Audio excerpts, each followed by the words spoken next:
It is rumor season in the NBA, and today we've got a good one with a prominent NBA insider coming out and talking about what the Lakers' plans are for their future in the post-LeBron era. Kevin O'Connor of The Ringer, a guy that is very plugged in the NBA, gives us a lot of news, especially around the trade deadline, went on a podcast and talked about the possibility of the Lakers going after Luka Doncic as the future of their franchise. But they clearly are thinking about that already. I've reported on this podcast and on The Ringer how they have their sights set for Luka in the future. We'll see if that works out. Dallas just made a finals. Dallas is looking better than ever with their supporting cast. That may not work out.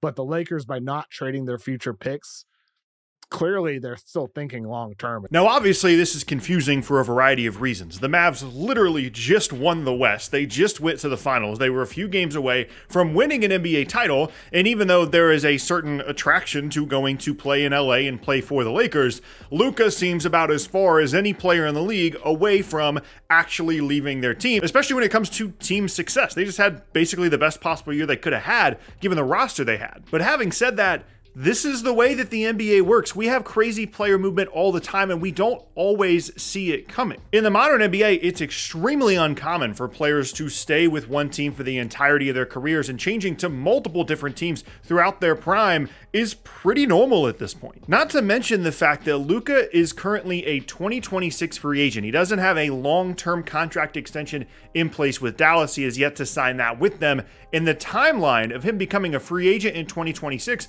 lines up decently well with this rumor. Because of course the big question for the Lakers right now is, what is their future? With LeBron getting older, with Anthony Davis getting older, with a team that even with those guys playing at their peak probably isn't a title contender, the Lakers have to start planning for what the team is going to look like once LeBron is no longer there. And at this point, with LeBron being 39 years old and a 2025 free agent, it's realistic to expect that he might only play 1 or 2 more seasons. And ever since the end of the Kobe era, the only way the Lakers have been able to have success on a championship level has been by going out and doing exactly what this rumor suggests. You go out and get star power. You go out and get LeBron in free agency. And not only does that line up with Luka's free agency in 2026, but a lot of the contracts on the Lakers roster line up with that plan as well. I mentioned that LeBron is a 2025 free agent. Anthony Davis is really the only long-term contract that they have. He's 31 years old. He signed all the way through 2028. And the last year that deal is going to be making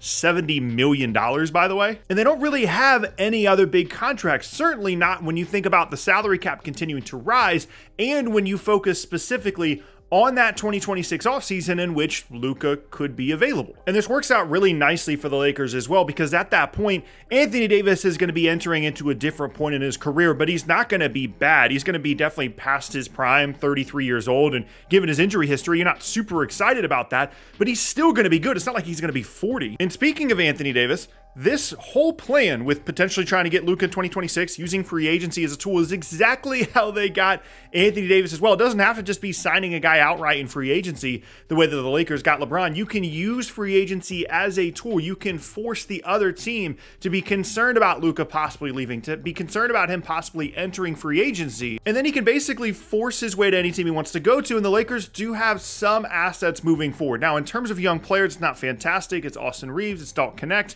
not a ton there, but they actually have done a good job of holding on to some of their future draft picks in comparison to when LeBron first got there. They owe a first in 2025 and they owe their first in 2027. But beyond that, they've held on to their future first. And according to KOC, that's been kind of the plan, is to keep these first round picks around for the post-LeBron era. And this would be a dream scenario for the Lakers, where they transition immediately out of the LeBron era and into the Luka era. They've got him, they've got Anthony Davis still to have more star power there. They've got more cap flexibility to add other players. They've got future draft picks depending on what they had used up to that point, whether it be to get Luka or not. And this has been a theme of the Lakers franchise, a foundational piece of what they do when they win titles, is they go out and get players from other teams. They go out and get Shaq. They go out and get AD. They go out and get LeBron. And there's reason to expect it. That's a realistic outcome for Luka as well. Now, obviously right now, this does not seem like a real possibility given the success that the Mavs just had, not to mention the fact that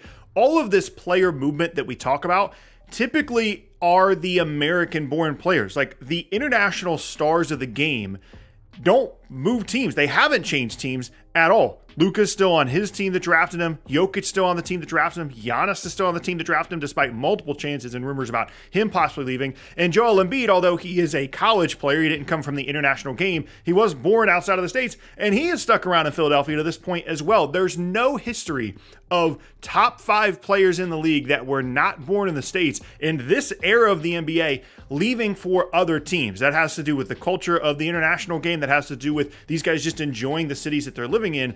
And I think the fact that Luka is in Dallas is a big deal here as well, because we just saw a player in Klay Thompson in free agency choose not to go to the Lakers and go to Dallas instead, because there's monetary advantages to not having state income tax in the state of Texas. You can make more money in Texas than you can in LA on the same contract number, despite potential opportunities you might have outside of basketball in LA.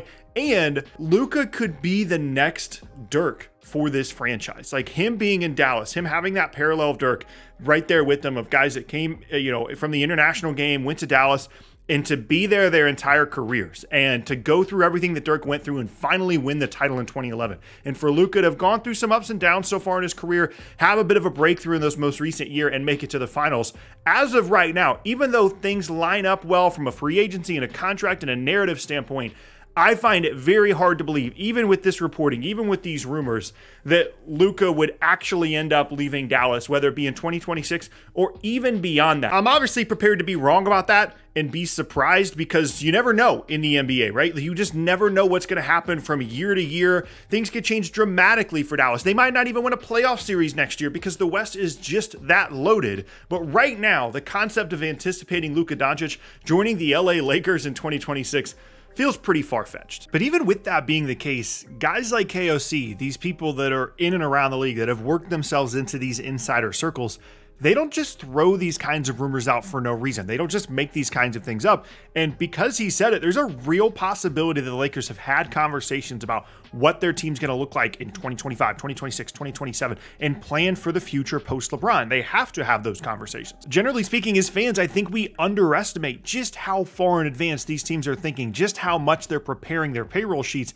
for the possibility of free agency years from now. And obviously, just because the Lakers have talked about it, maybe relayed that information to KOC, maybe there's a whole other agenda behind this to just get some interest in the Lakers, get some interest in LeBron, whatever the case may be. Just because they got that information to him and he said it doesn't mean that it's actually going to happen. But it's just a reminder of how big of a team building strategy this is for the Lakers as a franchise. Whether it be Luka, whether it be another star, Donovan Mitchell, whoever it is down the road, they're always going to be involved in these kinds of conversations. It's always going to be a pillar of what they do. And whether it's Luka in 2026 or someone else in 2028 or someone that gets drafted in this upcoming draft that ends up becoming a Laker before 2030, this is what this team does. Yes, they've had success historically with guys that they have drafted, but for the most part, when the Lakers are at their peak, when they have long-ish runs of success, it is because of exactly what we're talking about here, with the possibility of Luka or any other star joining the Lakers at some point.